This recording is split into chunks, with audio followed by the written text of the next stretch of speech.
Fala galera, 2000, eu sou o professor Eduardo Barreto de Biologia, e para dar continuidade às nossas aulas sobre botânica, a gente vai começar a falar sobre um filo muito importante, que foi o primeiro filo terrestre, no caso, as briófitas. São representantes do filo briófita, principalmente os musgos, moçada, plantas bem pequenininhas, muito encontradas de cachoeiras, em cima de pedras, em cima de troncos velhos, a gente consegue encontrar bastante desses musgos.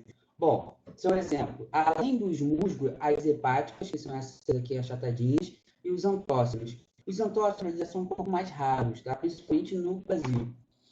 São organismos eucariotos e pluricelulares. E uma característica das plantas, tá, moçada? Toda plantinha tem que ser eucarioto, tem que ser pluricelular. São os primeiros vegetais terrestres, são um importante elo na evolução do reino plantae.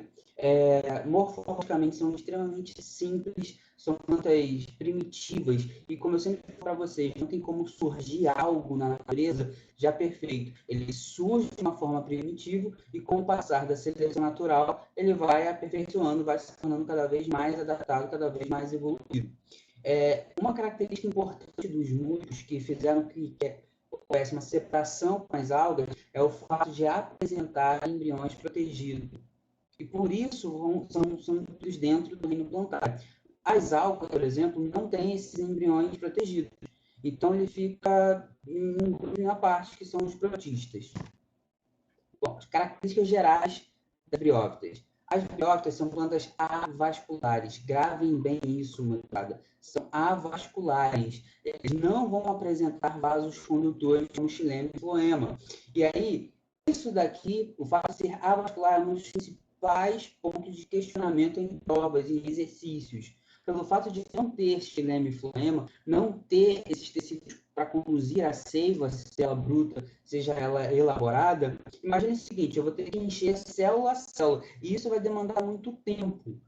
Cara, e por esse motivo a planta tem que ser pequenininha. Imagine você sendo uma planta de 10 metros de altura, levar a seiva de célula a célula, até sair lá da copa das árvores, até a raiz, vai demorar muito tempo. Então, por isso que são plantas de pequeno porte. Cara, de média aí de 5 centímetros. Lá na Nova Zelândia, existe até musgos de 40 centímetros, mas aí é uma exceção que foge um pouco dessa regra. E também, outra característica, pelo fato de não ter vasos condutores, eles não vão ter órgãos verdadeiros, como raízes, caules e folhas. O que eles vão ter são pseudo-órgãos. Como assim pseudo-órgãos? São órgãos falsos. Têm as mesmas funções, mas não podemos chamar de órgãos, tudo bem? São o rizoide, que faz a função da raiz, o cauloide, que é esse pedacinho aqui, e o filoide, que é a parte verde fotossintetizante. É ela responsável por gerar o alimento do vegetal. Vamos lá. Bom, aqui, moçada, a gente tem algo muito importante para a reprodução dessas plantinhas. Há uma alternância de geração com mudança na ploidia do vegetal. Beleza, vamos traduzir isso aí. Haverá uma troca de geração, uma geração vai ser gametófita, a outra vai ser esporófita. Mudança de ploidia, moçada, significa dizer que uma geração vai ser haploide, apenas um N, e a outra geração, a geração seguinte, vai ser diploide, 2 Ns. Como que vai ser isso? Cara, quando a gente estava tendo aula presencial, até falei para vocês sobre o que é o gametófito e o que é o esporófito. O gametófito é o cara que se reproduz por gametas. Esporófito é o cara que se reproduz por esporos. O gametófito sempre vai ser haploide, sempre vai ser apenas um N, com metade do número de cromossomos. O esporófito, ele sempre vai ser diploide, ou seja, 2 Ns. Só que nas briófitas, cara, acontece algo que remete ao fato de eles serem bem primitivos.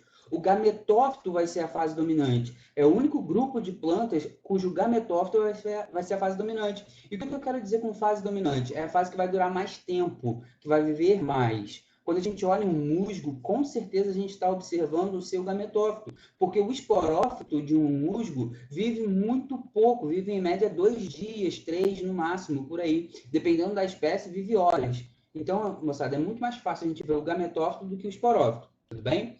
E uma outra característica interessante dessas duas gerações é que o gametófito ele vai nutrir o esporófito.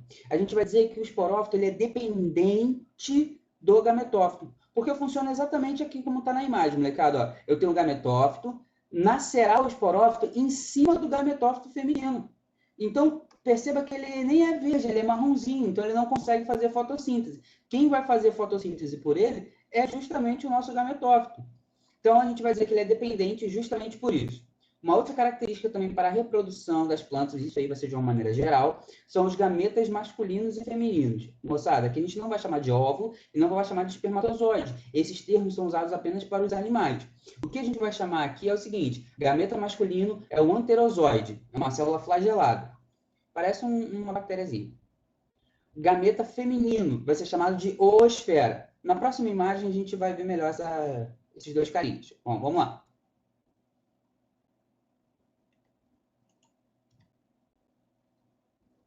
Bom, aqui a gente tem o ciclo de vida de uma briófita, tá? E aqui eu peguei um musgo como exemplo. A gente começa com a fase dominante. Quem é a fase dominante? São os gametófitos, são essas partezinhas verdes, como eu havia dito para vocês anteriormente. Então, o que eu vou ter aqui? Eu vou ter um gametófito N, lembre-se, todo gametófito ele é haploide. Eu vou ter um gametófito feminino e vou ter um gametófito masculino. E aí, como que vai funcionar? O gametófito masculino vai produzir os seus anterídeos, beleza? Os seus gametinhas vão liberar na água, moçada. Isso mesmo. As briófitas, elas são dependentes da água para a fecundação. Isso porque o gameta masculino, o anterídeo, vai ter que nadar até achar o gameta feminino, chamado de oosfera. E aqui, ó, eu vou dar um zoom aqui, a imagem deu um zoomzinho aqui. Óbvio que no meu desenho ia ficar mais bonito, todo mundo sabe. Mas eu vou pegar essa imagem aqui que também vai ser legal. Ó, peguei aqui, circulei, vou dar um zoom. Aí, é exatamente isso aqui que está mostrando. Ó. Eu tenho os anterozoides chegando no arquegônio, que é essa estrutura toda aqui. Aqui dentro eu vou ter a oosfera, essa bolinha marronzinha. O que vai acontecer? Esse anterozoide ele vai nadar até que haja uma fecundação. Havendo uma fecundação, forma-se o embrião. Olha que interessante. O embrião ele já é 2Ns. Ele já é diploide. Isso por quê? Porque se o anterozoide ele é haploide e a oosfera também é haploide, um N mais outro N é igual a 2N. Daqui, do arquegônio feminino aqui, bonitinho, dessa região, vai começar a nascer o nosso esporófito. Na ponta da haste vai haver a cápsula. Aqui dentro, moçada, ó, aqui dentro da cápsula, eu vou começar a produzir esporos. De que maneira eu vou produzir esporos? Bom, vamos raciocinar aqui comigo. Se o esporo é um N, e a cápsula é 2N, bom, eu tenho que fazer uma divisão celular que eu vou pegar de 2Ns para 1N. De 2Ns para 1N, moçada, eu vou chamar de meiose. A divisão celular que vai ocorrer aqui é a meiose, porque ela vai reduzir a ploidia à metade. Tudo bem? Quando essa cápsula estiver madura, quando ela estiver cheia de esporos, ela explode na natureza, esses esporos são levados pelo vento ou pela água até alcançar uma condição favorável. O que é uma condição favorável? Luz, água e alguns minerais, tudo bem? Se apresenta essas três características, é um ambiente favorável e esse esporo vai germinar. Esse esporo ele pode ser masculino, e aí ele vai dar o gametófito masculino, ou pode ser um esporo feminino, e aí vai dar o gametófito feminino. Bom, molecada, isso daí é a base da reprodução dessas plantinhas. Para a gente encerrar, tem algumas curiosidades interessantes sobre os musgos. Os musgos, cara, Os musgos, eles são plantas bem pequenininhas que são utilizadas pela humanidade há muito tempo. As briófitas podem ser utilizadas como bioindicadores ecológicos. De que forma? Se a água está contaminada, se o ar não está ok, esses vegetais não conseguem se desenvolver pelo fato de serem muito primitivos. Então, se você vai numa região onde tem cachoeira e você não consegue ver musgo, irmão, entra na água não, que essa água aí com certeza está com algum probleminha que também pode te fazer mal. São utilizados como fonte de alimentos, os musgos fazem parte da cadeia alimentar, eles são os produtores. Podem ser utilizados para conter a erosão do solo, isso é muito comum. É também um recurso muito utilizado em paisagismo, justamente pelo fato de segurar o solo, para não deixar esse solo ficar erodido.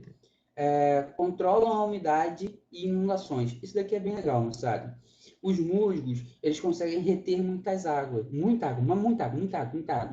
É como se fosse uma esponjinha natural. E isso foi observado pela humanidade. Então, o que a galera antigamente fazia? Principalmente as pessoas em regiões frias do nosso planeta.